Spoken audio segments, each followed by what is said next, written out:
ایک دفعہ اس لعنتی پر لعنت بھیجیں اور رسول اللہ صلی اللہ علیہ وسلم پر درود بھیجیں۔ نحمدہ و نصلی علی رسولہ الکریم، اما بعد، فاعوذ باللہ من الشیطان الرجیم، بسم اللہ الرحمن الرحیم۔ ما کان محمد ابا احد من رجالکم ولکن رسول اللہ وخاتم النبیین وکان اللہ بکل شیء علیما۔ وقال رسول اللہ صلی اللہ علیہ وسلم انا خاتم النبیین لا نبی بعدی۔ سامعین محترم، مختلف ادوار میں مختلف لوگوں نے نبوت کا دعویٰ کیا اور بالآخر یہاں بھی ایک خبیث ملعون اٹھا جس نے نبوت کا دعویٰ کیا اور اپنے آپ کو آخری نبی کہا، جس سے مسلمانوں کو اور رسول اللہ صلی اللہ علیہ وسلم کو دکھ پہنچا۔ تو آج میں نے چاہا کہ لوگوں کے سامنے اس خبیث کے حالات اور اس کے خباثات رکھوں تاکہ مسلمانوں کی اس کی سازشوں سے حفاظت ہو اور مسلمان اس کی سازشوں سے محفوظ رہ سکیں۔ تو میں آپ کے سامنے یہ عرض کرتا ہوں کہ یہ خبیث کب پیدا ہوا اور کہاں پیدا ہوا، اور پھر اس کے بعد اس کے خباثات، غلط عقائد اور نظریات، یہ انشاءاللہ پھر میں عرض کروں گا۔ تو چلتے ہیں اس کے مختصر حالات کی طرف۔ تاریخ پیدائش جو ان کی کتابوں میں لکھی ہوئی ہے وہ ہے 1839 یا 1840 عیسوی۔ یہ پیدا ہوا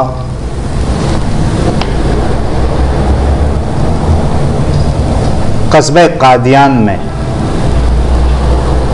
جو کہ لاہور سے شمال مشرق ضلع گرداسپور تحصیل بٹالہ پنجاب میں، یہ وہاں پیدا ہوا۔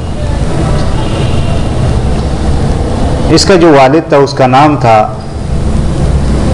غلام مرتضی، اور جو اس کے والدہ تھی اس کا نام تھا چراغ بی بی۔ اس نے 7 سال کی عمر میں قرآن حفظ کیا تھا اور 10 سال میں، اور اس کے بعد اس نے کچھ کتابیں پڑھی جیسے نحو، صرف، منطق وغیرہ، اور 15 سال کی عمر میں تقریباً اس نے شادی کی۔ جس لڑکی سے شادی کی وہ تھی نصرت بیگم۔ پھر اس نے مختلف دعوے کیے اور 3 ادوار میں کیے۔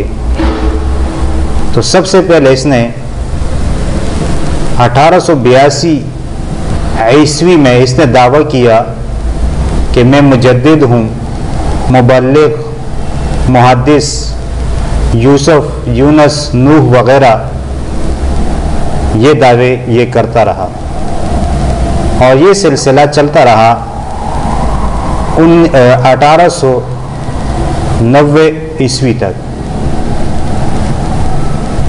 پھر اس کے بعد 1891 عیسوی سے اس نے دعویٰ دوسرا یہ شروع کیا کہ میں مسیح موعود ہوں،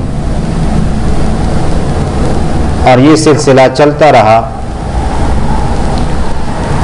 1900 تک۔ پھر 1901 عیسوی میں اس نے دعویٰ کیا کہ میں آخری نبی ہوں، یعنی نبوت کا دعویٰ کیا، اور یہ سلسلہ چلتا رہا یہاں تک کہ یہ خبیث اس دنیا سے چلا گیا۔ تو یہ ملعون ایک مرض میں مبتلا ہو کر 26 مئی 1908 عیسوی کو